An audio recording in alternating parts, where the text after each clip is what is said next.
جن پہ قرضے ہیں نا، جو تنگ دست ہیں، جو روز رکے بھیجتے ہیں دعاؤں کے کہ بڑی پریشانیاں، وہ وظیفہ سنیں، وہ وظیفہ سنیں۔ ہمارے زمانے میں وظیفے لینے کا رواج نہیں، تویز لینے کا رواج ہے۔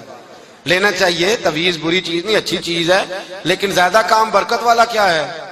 اللہ اللہ کرنا۔ ایک تابعی بزرگ، تابعی ہیں، صحابی کے شاگرد ہیں، فرماتے ہیں میں مسجد اقصی میں گیا، فلسطین میں مسجد اقصی میں، ایک شخص کو میں نے دیکھا، بڑا نورانی چہرہ اس کا، اور بڑا اس کے وجود کے اندر عجیب سی کشش، خوشبو دور تک پھیلی ہے۔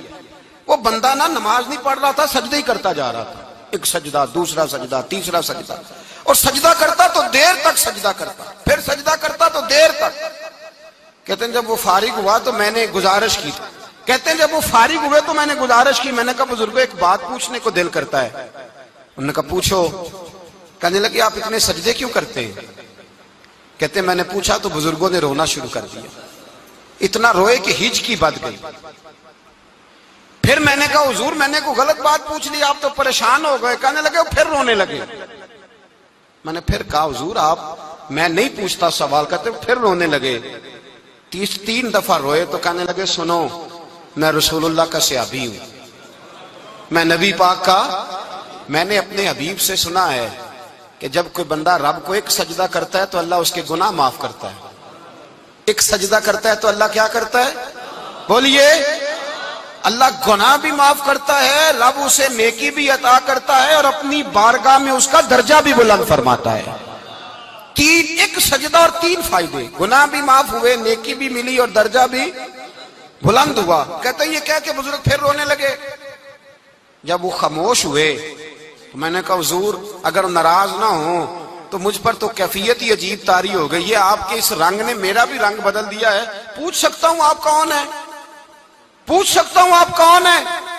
کہتے جب میں نے سوال کیا تو انہوں نے پھر آنسو پونچھے، کہنے لگے میں رسول اللہ کا نوکر ابو ذر غفاری ہوں، میں ابو ذر غفاری ہوں، میں اپنی زندگی سجدے میں بتانا چاہتا ہوں، میں وقت اللہ کے حضور سجدہ کر۔ ہمارے ہاں میں نے اس دن بھی کہا تھا، ہمارے ہاں لوگوں نے بہانہ بنا لیا ہے حضور بخشوا دیں گے، محفل نعت 6 گھنٹے کی، نماز 5 منٹ کی، حضور بخشوا دیں گے۔ سنو نا جنہیں حضور بخشوا رہے ہیں، حضور انہیں بتا کیا رہے ہیں؟ حضور انہیں بتا کیا رہے ہیں؟ اللہ اکبر، کیا انداز ہے۔ حضرت ربیعہ بن کعب کہتے ہیں میں حضور کو وضو کرایا کرتا تھا، بخاری مسلم میں۔ ایک دن حضور نے فرمایا سل یا ربیعہ، ربیعہ کچھ مانگ لو، تو کہتے ہیں میں نے مانگا تو پھر میں نے بھی وہ چیز مانگی جو سب سے قیمتی تھی۔ میں نے کہا حضور جنت میں وہ والا مکان چاہیے جس کی دیوار کے دوسری جانب آپ کا حجرہ انور ہو، جس کی دوسری سائڈ پہ آپ کا گھر ہو، تو اڈی میری کاند سانجی ہو گئی، وہ والا مکان چاہیے۔ تو نبی پاک نے فرمایا جا تجھے دیا، جا تجھے، بولیے جا تجھے، کمال ہو گئی، جا تجھے دیا۔ کون دیتا ہے؟ دینے کو منہ چاہیے، دینے والا ہے سچا ہمارا، میں جا تجھے دیا۔ ایک میری بات یاد رکھنا، حضور کیا فرمایا؟ اپنی زندگی میں سجدے زیادہ کرنا۔ کیا زیادہ کرنا؟ چلو سارے بولے ایک دفعہ، کیا کرا؟ کیا زیادہ کرنے ہیں؟ تو حضور بھی فرماتے ہیں میرا جنت میں پڑوسی وہ ہوگا جو سجدے زیادہ کر کے آئے گا۔ تو میرے بھائی اگر تو سجدہ ہی نہیں کرتا، تو اس لذت سے ہی ناشنا ہے، نماز جلدی کی، باقی سارے کام لیٹ کے، مسجدوں میں بیٹھے ہیں لوگ، خوش گپیاں چل رہی ہیں، بڑے بڑی لمبی، نماز کا وقت ہے تو چھوٹی ہو گئی، فٹافٹ کرو۔ نماز، عبادت، ریاضت، یہ تو بندے کو اللہ کے قریب۔ حضرت عبداللہ بن جعفر، حضرت جعفر طیار کے بیٹے تھے، نبی پاک کی پھپھی کے بیٹے تھے، حضرت زبیر بن عوام رضی اللہ تعالیٰ، وہ انتقال کر گئے۔ ان کا جب وصال ہوا تو 10 لاکھ دینار کا قرضہ تھا ان پر، اور جو زمین انہوں نے چھوڑی وہ زمین بنجر تھی۔ لو سن لے، جن پر قرضہ چڑھا ہوا ہے وہ نسخہ بھی سن لے، جن پہ قرضے ہیں نا، جو تنگ دست ہیں، جو روز رکے بھیجتے ہیں دعاؤں کے کہ بڑی پریشانیاں، وہ وظیفہ سنیں، وہ وظیفہ سنیں۔ ہمارے زمانے میں وظیفے لینے کا رواج نہیں، تویز لینے کا رواج ہے۔ لینا چاہیے، تویز بری چیز نہیں، اچھی چیز ہے، لیکن زیادہ کام برکت والا کیا ہے؟ اللہ اللہ کرنا۔ کیا کام ہے؟ سجدہ کرنا برکت والا کام ہے۔ حضرت عبداللہ بن جعفر طیار کہتے ہیں میں نے قرضہ لینا تھا زبیر بن عوام سے، وہ وصال کر گئے، میں ان کے بیٹے کے پاس گیا، عبداللہ بن زبیر کے پاس۔ میں نے کہا پیسے لینے تھے، کہا بالکل لینے ہیں، میرے ابا جی مجھے وصیت کر کے گئے، لکھ کے گئے کہ یہ پیسے دینے، اور وہ یہ لکھ کے گئے ہیں میں زندگی بھر کوشش کرتا رہا ہوں, ادا نہیں ہو سکے. بیٹا تیری ذمہ داری ہے میرے قرضے ادا کرنا. عبداللہ بن زبیر رضی اللہ تعالیٰ عنہ کہنے لگے میں انشاءاللہ آپ کی رقم دے دوں گا. تو عبداللہ بن جعفر طیار کہنے لگے بھائی ہم دونوں آپس میں ہیں, کوئی شے نہیں چھوڑ کے گئے آپ کے ابا جی, کوئی چیز نہیں. توجہ ہے میری بات پر؟ یہ صحابہ کا ذرا انداز دیکھیے گا بندگی کا, کوئی چیز نہیں چھوڑی. تو حضرت زبیر بن عوام کہنے لگے ایک زمین کا ٹکڑا ہے وہ بھی بنجر ہے, اس میں بھی کوئی کھیتی نہیں اگتی, سبزہ نہیں ہوتا, بنجر ہے, پانی کوئی نہیں, اور وہ اتنی خشک ریتلی زمین ہے کہ بڑا مشکل کام ہے وہاں سیراب کرنا, بے آباد زمین ہے. حضرت سیدنا عبداللہ بن جعفر کہنے لگے تو اس طرح کر, وہ مجھے ساری نہ دے, اس میں سے تھوڑی سی مجھے دے دے, میں 10 لاکھ دینار کے عوض وہی رکھ لیتا, تیرے باپ کا قرضہ ادا ہو گیا, دے تو صحیح. انہوں نے کہا آپ کیا کریں گے, وہ تو کسی کام کی نہیں, چند کوڑیوں کی بھی نہیں, فرمایا مجھے دے دو, میں جانوں اور میرا کام جانے.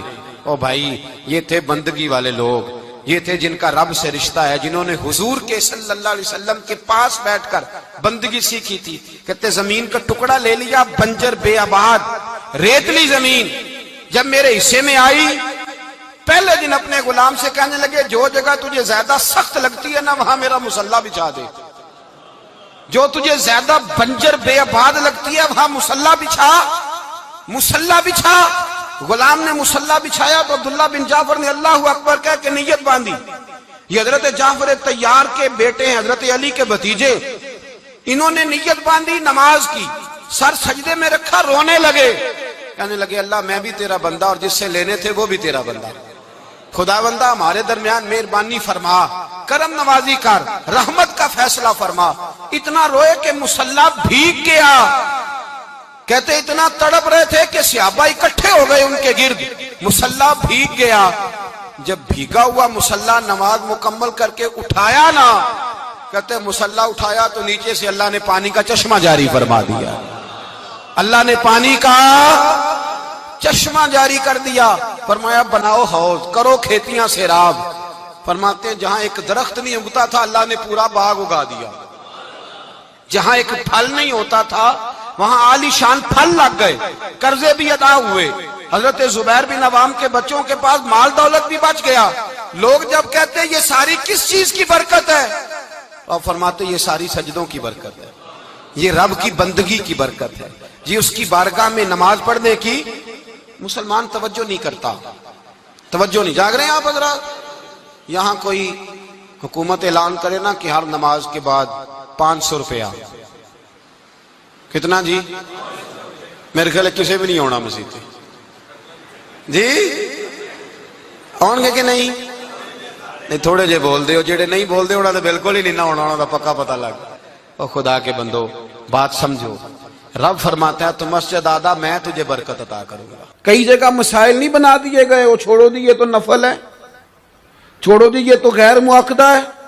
اعلیٰ حضرت فاضل بریلوی فرماتے ہیں جو نفل چھوڑتا ہے نا ایک وقت آتا ہے سنت کے ترک کرنا شروع کر دیتا ہے, اور تارک سنت ایک وقت آتا ہے کہ واجبات کو چھوڑتا ہے. چونکہ وہ سیلاب اچانک نہیں آیا کرتے, پہلے چھوٹا سا سوراخ ہوتا ہے, دریا کے کنارے چھوٹا سوراخ ہوتا ہے, بند نہ کیا جائے تو بڑا ہو جاتا ہے, پھر اور بڑا ہو جاتا ہے, پھر وہ سیلاب بن جاتا ہے. کیا ہوتا ہے کہ جب ہم دیر کرتے ہیں, آپ دیکھ لیں دنیا داری میں لوگ کتنے آگے نکل گئے, کتنے دنیا داری کی جو چیزیں آئیں وہ غالب ہو گئیں. میں آپ سے پوچھا ہوں جتنے لوگوں کے پاس موبائل ہیں اتنے لوگ نمازی بھی ہیں. موبائل بعد میں آ کے غالب ہو گیا سب پہ, اور نماز آپ یہ ایوریج نکالے نا, جتنے لوگ فیس بک پہ ہیں اتنے لوگ دینی تعلیم کے میدان میں بھی ہیں, پڑھنے پڑھانے کا مزاج بھی رکھتے ہیں. جتنی نصیحتیں کرنے میں آج لوگ نکلے ہوئے ہیں, کیا اتنی خیر بھی دنیا میں بٹ رہی؟ جتنی جدید ٹیکنالوجی آ گئی سب ہم نے حاصل کر لی, بری بات نہیں, ٹھیک ہے, اچھی بات. لیکن سوال یہ ہے کہ وہ باتیں جو سالوں سے ہو رہی ہیں اور جو ہمارے دین کے فرائض میں شامل ہیں ان پر عمل کب ہوگا؟ اور یہ بہت سارے لوگ ہیں نا دعوت دیتے ہیں کہ آپ تشریف لائیں, اس جگہ پہ آ کے کچھ بات کریں تو میں دوستوں سے کہتا ہوں تقریریں تو اب بڑی سن لی لوگوں نے، تو زمانہ ہو گیا تقریریں کرتے سنتے. سوال تو یہ ہے کہ جو سنا ہے اس پر عمل کس دن کرنا ہے؟ وہ پہلا قدم جو عمل کا ہے وہ کس دن اٹھانا ہے؟ یہ کوئی گورکھ دھندا تو نہیں ہے نا کہ نشستن گفتن برخاستن. دیکھیں نا قرآن مجید کی آیات نازل ہوتی تھی، صحابہ دوڑ پڑتے تھے عمل کرنے کے لیے. لن تنالوا البر حتى تنفقوا مما تحبون، تم بھلائی کو نہیں پہنچو گے جب تک اپنی پیاری چیز خرچ نہ کرو. تو یہ آیت ہم نے بھی سنی ہوئی ہے. میں آپ سے ہاتھ نہیں اٹھواتا، آپ خود اپنے آپ سے پوچھیں، میں اپنے آپ سے پوچھتا ہوں کب پیاری چیز لا کے خرچ کیا ہم نے اللہ کے راستے میں؟ لیکن جب نازل ہوئی تھی تو عبداللہ ابن عمر کو گھوڑا پیارا تھا، انہوں نے فوراً لا کے پیش کر دیا تھا. حضرت ابو طلحہ انصاری کو باغ پیارا تھا، انہوں نے فوراً لا کے حضور کی بارگاہ میں پیش کر دیا تھا. ہم کب یہ کام کریں گے؟ ہم سن رہے ہیں، ہمیں آتی ہے، ہم آگے بڑھا رہے ہیں، لیکن جلدی سے صحابہ کا یہ مزاج تھا کہ جیسے ہی ان تک خیر پہنچی انہوں نے عمل کر کے دکھایا. جیسے نصیحت ملی اس نصیحت پر وہ عامل ہو گئے. امام جعفر صادق رضی اللہ تعالیٰ عنہ سے ایک شخص نے پوچھا حضور میں دین کی خدمت کرنا چاہتا ہوں، تبلیغ کرنا چاہتا ہوں، کوئی طریقہ بتائیں. بہت سارے لوگ ہیں آج کل جو یہ چاہتے ہیں کہ جناب مجھے نہ کوئی آپ نسخہ بتائیں، کوئی سلیقہ بتائیں، میں دین کا کام کرنا چاہتا ہوں، دعوت خیر دینا چاہتا ہوں، کوئی طریقہ بتائیں. تو سیدنا امام جعفر صادق رضی اللہ تعالیٰ عنہ فرمانے لگے آسان طریقہ ہے، اور بغیر کسی فلسفے کے، بغیر کسی الجھی ہوئی گتھی کے سلجھی ہوئی بات ہے، بالکل طے. تو دین کی تبلیغ کرنا چاہتا ہے؟ اس نے کہا. تو فرمانے لگے بڑا آسان نسخہ ہے، اگر تو دین پھیلانا چاہتا ہے، تبلیغ کرنا چاہتا ہے، تو دین پر عمل کرنا شروع کر دے. عمل کے بڑے اثرات ہوتے ہیں. عمل، حضرت باجید بستامی فرمایا کرتے تھے جس نے ہماری خاموشی سے کچھ نہیں سیکھا وہ ہماری تقریر سے کیا سیکھے گا. یہ جو عمل ہوتا ہے یہ اتنی بڑی خاموش تبلیغ ہے، اتنی بڑی. امام جعفر صادق فرمانے لگے تو عمل کر، وہ تیرا عمل کرنا. آپ پڑھیں گھر میں نماز، آپ کے بچوں کو شوق ہو جائے گا. آپ کھولیں گھر میں قرآن مجید، آپ کے بچوں کا دل لگ جائے گا. آپ بیٹھے تسبیح لے کے کہ آج میں نے آدھا گھنٹہ محبوب کی بارگاہ میں درود و سلام عرض کرنا ہے، بچوں کی طبیعت لگ جائے گی. عمل جو ہوتا ہے اس کا فیض بٹتا ہے. نیکی میں آگے بڑھنے کی جد و جہد، کوشش کرنا کہ میں ذرا خیر کے کام میں آگے نکلوں. کیا کہا حضرت عمر نے؟ کبھی ہم سنتے ہیں باتیں، کبھی اس کی گہرائی میں اترو نا. سیدنا فاروق اعظم فرماتے ہیں میری ساری عمر دوڑ لگی رہی کہ میں ابو بکر صدیق سے نیکیوں میں آگے نکل جاؤں.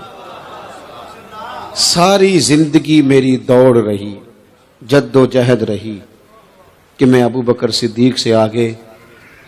2.5% زکوٰۃ ہے. عمر کہتے ہیں میں 50% لے کے آیا تھا، لیکن میں 50% پہ پہنچا تھا تو ابو بکر 100% پہ پہنچ گئے تھے، وہ سارا ہی لے آئے تھے. میری دوڑ رہی، یہاں بھی دوڑ ہے.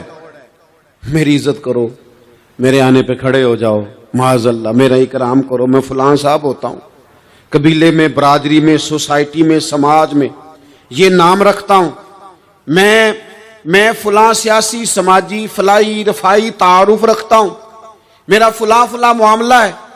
یہ اس مزاج میں دوڑ لگ گئی، اس طبیعت کی دوڑ لگ گئی. مجھے بھی مانا جائے، مجھے بھی گنا جائے، مجھے بھی شمار کیا جائے، میرا بھی نام ہو جائے، مجھے بھی اگلوں میں رکھا جائے، قرب والوں میں میرا بھی تذکرہ کیا جائے. جو دوڑ ہمیں بتائی اور سکھائی گئی تھی اس دوڑ میں ہم شریک کیوں نہیں ہوتے؟ اس میں آگے کیوں نہیں نکلتے؟ وہ جو ہمیں فرمایا گیا تھا کہ تمہیں پتہ چل جائے پہلی صف کا ثواب کتنا ہے تو تم قرآن اندازی کرو. تو یہ قرآن اندازی کس دن ہونی ہے؟ یہ والی قرآن اندازی کس دن ہونی ہے؟ لیکن وہ قرآن اندازیاں تو ہو رہی ہیں عمرے کے ٹکٹ کی.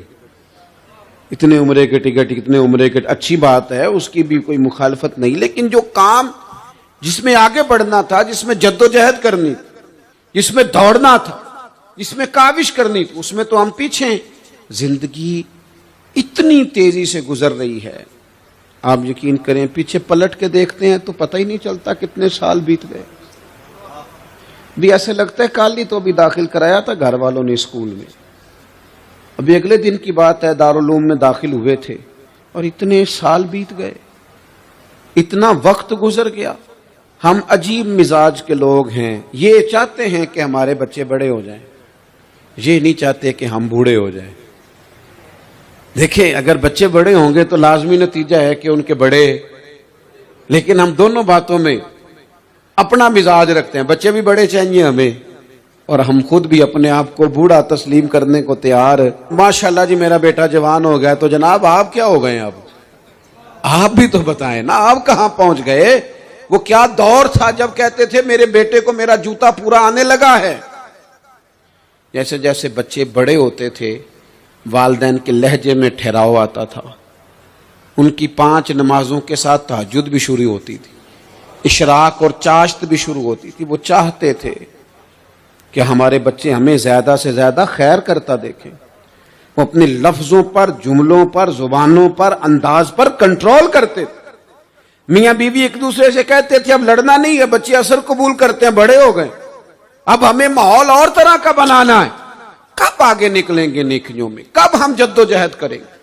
کب ہم یہ والا کام کریں گے کہ نہیں اب مجھے سنور جانا چاہیے، نہیں اب میرے اندر مثبت تبدیلی آنی چاہیے، نہیں اب مزاج میں حلم، بردباری، وقار، وزاداری، یہ چیزیں مجھے پیدا کرنی چاہیے؟ کب بچپنا ختم ہوگا؟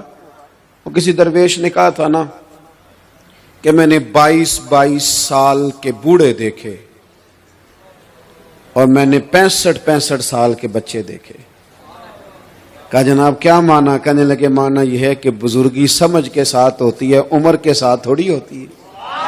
وہ تو سمجھ کے ساتھ ہے، جس دور میں سمجھ آ گئی، شعور آ گیا، سمجھ گئے بات کو۔ ورنہ بعض لوگ معذرت کے ساتھ بعض لوگ ساری زندگی سمجھدار ہونے کو تیار ہی نہیں ہیں۔ وہ کچھ ایسی باتیں کرتے ہیں جو ان کے منصب سے میچ ہی نہیں کرتی، ان کے سٹیٹس کے ساتھ وہ اٹیچ نہیں ہوتی۔ بھئی یہ بات آپ کو نہیں کرنی چاہیے تھی، آپ کا معیار یہ نہیں تھا، معیار بلند ہے آپ کا، آپ اپنے سٹیٹس کے حساب سے بات کریں گے۔ تو میرے عزیز آگے بڑھا جائے۔ اب تو کئی ہمارے کلاس فیلو چلے گئے، کئی ساتھ رہنے والے چلے گئے، کئیوں کو ہم دیکھتے ہیں وہ کہتے ہیں یار مہینوں ہو گئے چارپائی پہ پڑے، ملاقاتیں ادھوری رہ گئی ہیں، کئی باتیں ضروری رہ گئی ہیں، کئی لوگ رخصت ہو گئے، تو کیا ہم کب کس وقت ہم عبرت پکڑیں؟ بس چپ کر کے جنازہ پڑھ کے آ گئے کہ صرف اسی کا ہونا تھا، قبر پہ فاتحہ پڑھ کے آ گئے کہ صرف اسی کو دفن ہونا تھا، کسی کی کل خانی میں چہلوں میں شرکت کر کے آ گئے، کسی کی ہونی تھی میری ہونی نہیں ہے۔ اپنے اعمال میں پختگی لائی جائے، آگے بڑھا جائے۔ حضرت جابر ابن عبداللہ رضی اللہ تعالیٰ عنہ فرماتے میں نے میدان احد میں ایک صحابی کو دیکھا، کھجور کھا رہے تھے۔ کتنا ٹائم لگتا ہے کھجور کھانے میں؟ گوشت کی بھری ہوئی پلیٹ نہیں تھی ان کے سامنے کہ ساری خالی ہونے میں دیر لگے گی، کھجور کھا رہے تھے، بخاری شریف ہے۔ اور کھجور کھاتے کھاتے کریم محبوب علیہ السلام کی عالی مرتبت بارگاہ میں عرض گزار ہوئے، یا رسول اللہ اگر آج میں شہید ہو جاؤں تو کہاں جاؤں گا؟ تو حضور نے فرمایا جنت میں۔ حضرت جابر ابن عبداللہ فرماتے ہیں وہ بات انہوں نے سنی تو وہ جو کھجور کھا رہے تھے وہ باقی کی منہ سے نکال دی۔ کیا معنی؟ کہیں کھجور کھاتے کھاتے دیر نہ ہو جائے، کہیں دیر نہ ہو جائے۔ وہ کھجور نکال دی اور میدان میں اترے اور وہ لڑے اور انہوں نے جد و جہد کی اور وہ اسلام کا نام لے کر ڈٹ گئے، رسول اللہ صلی اللہ تعالی علیہ وسلم کے پیغام پر کھڑے ہو گئے، اللہ نے انہیں شہادت عطا کر دی۔ انہوں نے کھجور کھانے کا وقت بھی انتظار نہیں کیا کہ کہیں لیٹ نہ ہو جائے۔ کیا معنی ہے؟ کھجور کھانے سے پہلے پہلے اللہ نے انہیں جنت عطا فرما دی۔ اوہو، ہمارا تو جناب وہ میرا پروگرام بن گیا، بس میں حج کر رہا ہوں، پھر اس کے بعد میں نے ولی اللہ ہو جانا۔ بھائی یہ بچوں کی شادی ہو جائے، تھوڑے سے کام ہے، میں پھر مسجد میں ہی ہوں۔ بھائی دلی تو بڑی دور ہے، دلی دور است۔ یہ آپ جو باتیں سنا رہے ہیں یہ تو لمبی ساری بات ہے، یہ تو کام شروع کر دینا چاہیے تھا، اس پر تو عمل شروع کر دینا، روکا کس نے؟ آپ بچوں کے بیاہ بھی کریں لیکن ساتھ حضور کی بارگاہ میں درود و سلام بھی پیش کریں، آپ ڈیوٹی پہ بھی جائیں، رزق حلال بھی کمائیں، پر اگر رب توفیق دینا تو سویرے اٹھ کے ایک سپارہ قرآن مجید کا تلاوت بھی فرمائیں۔ اپنے آپ کو آراستہ پیراستہ کریں نیکیوں کے ساتھ، جدوجہد کریں۔ اگر اللہ تبارک و تعالیٰ نے رزق حلال دیا ہے، اللہ کی راہ میں خیر کے ساتھ بانٹنا ہے، تو پھر اس میں جلدی کریں، پھر دیر نہ کریں۔ جوانوں، جس طرح سیر کرنے کا عمر جوانی ہے نا، کھانے پینے کا عمر جوانی ہے، اور کہیں آنے جانے کا ٹائم جوانی ہے، میں سچ بتاتا ہوں عبادت کرنے کا ٹائم بھی جوانی ہے، دین کی نوکری کرنے کا وقت بھی جوانی ہے، ذکر کرنے کا ٹائم بھی جوانی کا ہے، درود و سلام عرض کرنے کا ٹائم بھی، کعبۃ اللہ کے پھیرے کا مزہ بھی جوانی میں، اور حضور کی محبت میں رونے کا مزہ بھی جوانی میں، ان کا نام لے لے کے جینے کا مزہ بھی جوانی میں، ان کے تذکروں کا مزہ بھی جوانی میں۔ عشق لگا سی کھیڈاں کھیڈ دی نو، تے مینوں کھیڈاں پل گئیاں، میں کجل پایا سی یار دے ویکھنے نو، پھر او دی یاد وچ روندیاں ہی ڈل گئیاں۔